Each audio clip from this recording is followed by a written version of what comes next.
Salam aleykum. Burada 200 qram mis məftil oksigen mühitində qızdırılır. Bu birinci reaksiyadır. Bu zaman mis üstəgəl oksigen əmələ gəlir mis 2 oksid əmsallaşdırıram.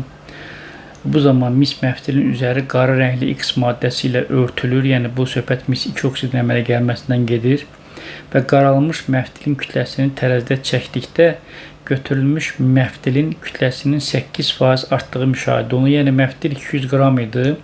8% artma, yəni 16 qram. Artma da artmanı burada oksigen yaradır. Aşağısına 32 yazıram. Və bu zaman buradan mən mis 2 oksidin kütləsini tapacam. Tək bura A yazıram. Burada yazıram deməli 80 vurulsun 2. 16'nın 32 getdi ixtisar, 2'lər getdi ixtisar və bu 80'ə bərabər oldu. Deməli mis 2 oksid 80 qram oldu. Bu bizdə deməli 28-ci sualdır. Birincidən sonra alınan qara rəngli maddənin kütləsini müəyyən edin. Birinci reaksiyanın tənliyini yazın və əmsallaşdırın. Bu birinci idi. İndi isə burada yazıb 29'da deməli ikinci və üçüncü reaksiya tənliklərini yazın, əmsallaşdırın. X və Y-i beynəlxalq nomenklaturanı adlandırın. Burada nə yazıbdır? Qaralmış məftil izomer X və Y spirtlərindən ibarət 30 qram qarışığa salınır. Yəni burada X ilə Y, X və Y bunlar spirtlərdir.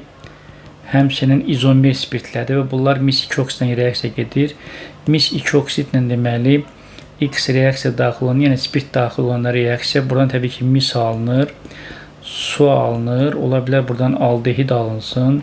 Ola bilər keton alınsın. Çünki biz burada bilmirik söhbət hansı spirtdən gedir. Biz bilirik ki birli spirtlər aldehid verir, ikili spirtlər keton, üçlü spirtlər oksidləşmir. Və bir də Y ilə reaksiya aparıram. Yenə mis alınır, su alınır. Tutaq ki buradan keton alınır. Yəni dəqiq bilmirik. İndi burada, yəni spirtin formulunu biz dəqiq bilmirik. İndi burada nə deyir? İkinci və üçüncü, yəni ikinci reaksiya budur, üçüncü reaksiya budur. Əmsallaşdırmağa da ehtiyac yoxdur. Sonra burada yazıb ki, bir daha oxuyuram. Qaralmış məftil izomer X və Y spirtlərinin ibarət 30 qram qarışığa salınır. Yəni bunlar bir yerdə deməli 30 qramdır. Onda mən buraya yazaram M vurulsun 2. Niyə? Çünki bunlar izomerdirlər. Maliyyə kütlə eynidir. Ancaq 2 dənə olduğuna görə 2'yə vuracam.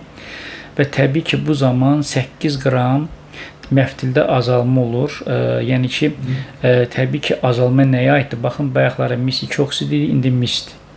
Mis 2 oksid misdir. Yəni oksigen yoxa çıxıb azalma oksigen deməkdir. 8 qram azalma. Buraya yazıram 16 vur 2, çünki 2 dənə reaksiya yazmışam ona görə. Burada 8-dən 32 ixtisar gedir. Burada qalır 4. Bundan da bu getdi ixtisara. Burada qaldı 2. 2'ni 30'a vuranda tapdıq ki burada spirtin maliyyə kütləsi 60'dır. 14 plus 18 bərabərdir 60. İndi də buradan 3'ə bərabər. Yəni spirtlərdən biri deməli propanol 1'dir. Digəri isə propanol 2'dir. Yəni bunlardan biri X-dir, biri Y-dir. Yəni biz bunu müəyyən etdik. İndi burada biz artıq bunları biləndən sonra burada yazıb ki ikinci və üçüncü reaksiya nəticəsində alınan üzüm maddələrindən ibarət qarışıq gümüş 1 oksidin amoniakdan məhlulundan keçilir. Bu dördüncü reaksiya olacaqdır. Dördüncü reaksiya olacaqdır. Çünki birinci, ikinci, üçüncü reaksiyaları biz bildik. Və təbii ki deməli belə deyək, bunlar bayaqlarım ki biz yazmışdıq. Mis 2 oksid üstə gələk X əmələ gəlmişdi dedim, bilmirəm aldehid yoxsa keton əmələ gəlir. Sonra mis 2 oksid üstə gəl Y. Yəni X olaraq bunlardan biridir, Y-dəki bunlardan biridir və təbii ki burada biri birli spirt, biri ikili spirt olduğuna görə həqiqətən burada mis üstə gələk. Buradan məsələn əgər bu propanol 1-dirsə buradan əmələ gələcək propanal. Propanal üstə gələk su. Bu da reaksiya gedəndə söhbət hələ ikinci, üçüncü reaksiyadan gedir. Bu da əmələ gəlir deməli propanon, yəni aseton deyək buna. Bu da su. Artıq bunu müəyyənlədik. Burada da nə deyir? İkinci və üçüncü reaksiya nəticəsində alınan üzüm maddələrinin ibarət qarışıq artıq miqdarda gümüş 1 oksiddən gedir. Burada təbii ki gümüş 1 oksiddən keton getməyəcək. Burada propanal gedəcək. gümüş bir oksidin amoniakda məhlulundan bu zaman əmələ gələcək karbon H3 karbon H2 COH, yəni burada propan turşusu əmələ gələcək. Üstə gələ 2 dənə gümüş və 0,4 mol çöküntü əmələ gəlibdir. Bura yazıram 2 və bizə nə deyir burada? Deməli, m qram qarışıq artı miqdarda gümüş peroksidlə reaksiya daxil olur və 30-da da yazıb ki, 4-cü reaksiya zamanı alınan üzüm maddənin deməli kütləsi.